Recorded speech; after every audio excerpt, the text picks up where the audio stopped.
The common theme that you hear from any government or technology website is that since radio frequency, RF, radiation is a non-ionizing form of electromagnetic radiation, there's no way it could be harmful to us. However, there are literally hundreds of peer-reviewed scientific studies that link RF radiation to things like cancer, brain tumors, DNA damage, especially in infants and fetuses, and male infertility. I list links to these and many other scientific letters and studies on the scientific studies page of this website. Also, the World Health Organization was finally forced to list RF radiation as a possibly carcinogenic in 2011. This put it in the same category as DDT, dichlorodiphenyltrichloroethane. Further, the scientist in this below video is a British physicist named Barry Trower, who specialized in microwave radiation, which 5G radiation is, his whole life. He is an expert in this field. In this video, he describes just how dangerous it is to us, especially our children. It is a very important video to watch. In the beginning, you get a feel for his experience and credentials, but he gets to the meat of it at about 6:21.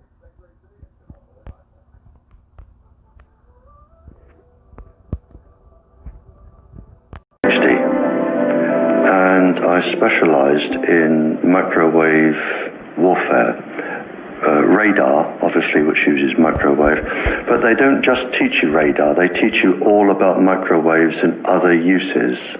So I understood about microwave warfare and how it can damage people, how it can harm people.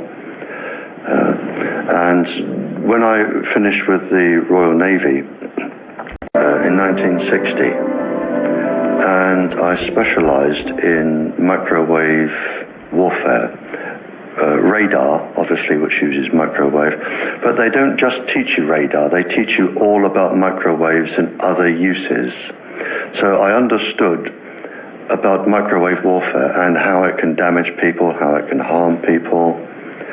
And when I finished with the Royal Navy,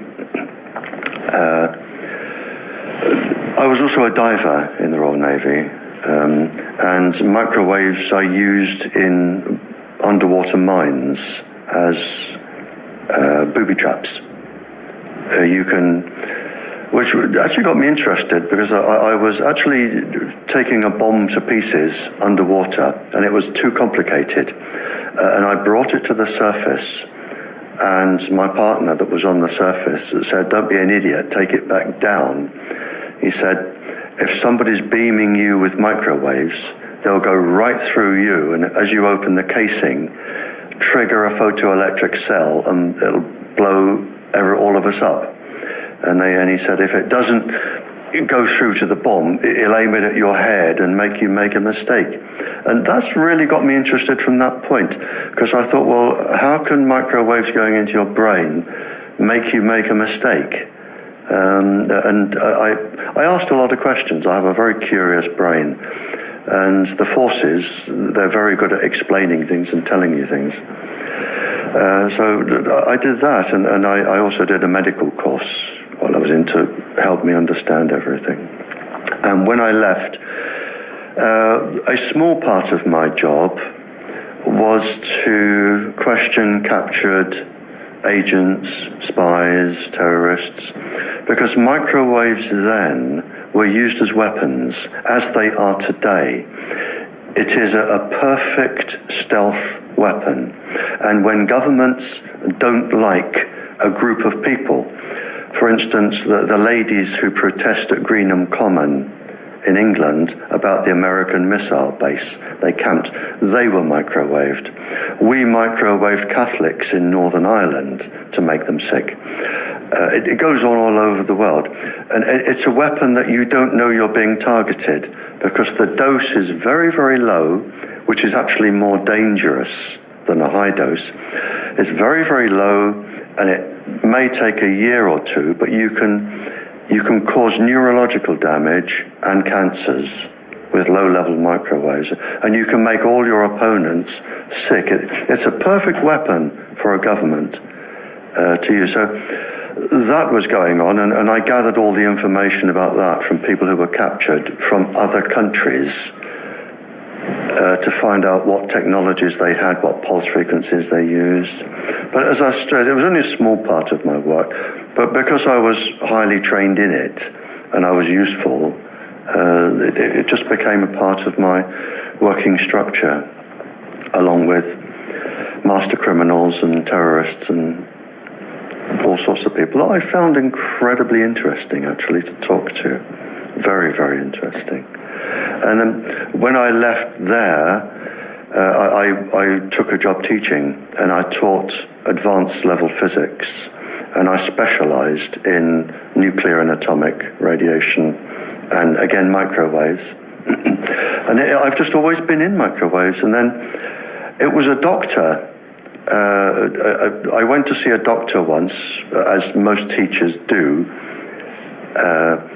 with a sore throat.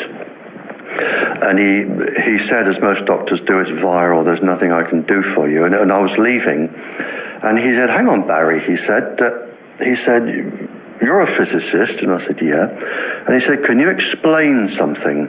He said, I went to a house that had a cot death 5 years ago. And the family moved, and a new family moved in. They had a new baby. The cot was in exactly the same place, and there was another cot death. And he said, 5 years apart. And he said, there's a transmitter the other side of the child's bedroom wall. Could the transmitter cause the cot death? And I said, I don't know. I said, but I'll look into it. And then I found that microwaves were involved, and I knew what microwaves did. And a while later, I went back to the doctor, I wrote a paper on it, and I said, there's your answer. Microwaves can cause cot death by 2 or 3 different mechanisms. There's your answer. For some reason, he told somebody who told somebody, and people started phoning me up and writing to me, saying, can you explain this, or can you help with that? I've never actually asked anyone if I can do anything. They always come to me. And then the police came to me and said, we're getting this new tetra airwave system. We don't understand what's happening. Can you read all this scientific rubbish and just put it into Janet and John and tell us? And I said, of course I can.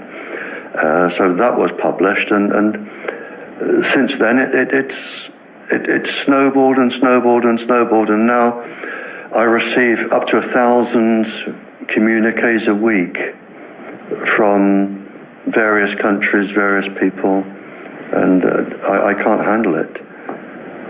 So, and I'm here now because somebody asked me to come here. Wi-Fi, I think anyone who puts Wi-Fi into a school should be locked up for the rest of their life.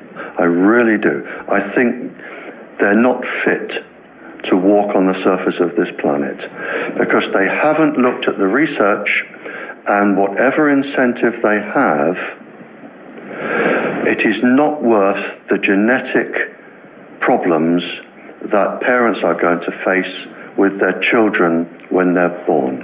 And if you think of a single parent, a mother, who has a genetically deformed child, that particular mother will feel guilty because she gave birth.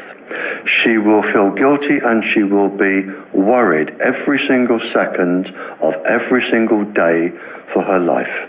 She will worry that the child won't marry. If the child can marry, she'll worry that the children will carry the disease, which they will. She will worry when she dies who will take care of them. So you are condemning both the family and the children to a lifetime of absolute hell. And this is already published. It is available to look up. It's what I call intentional ignorance.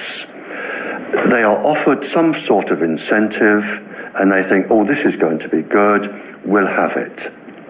Now, the problem is, imagine you are a 15-year-old schoolgirl, All of the 400,000 eggs in your ovaries were with you at birth. They're not fully developed, but they're with you. They are 10 times more susceptible to radiation than all of the other DNA in the body. And scientists don't realize that. They don't read all of the papers as I do. So you have this highly susceptible genetic material which is going to make your children. And you are irradiating it because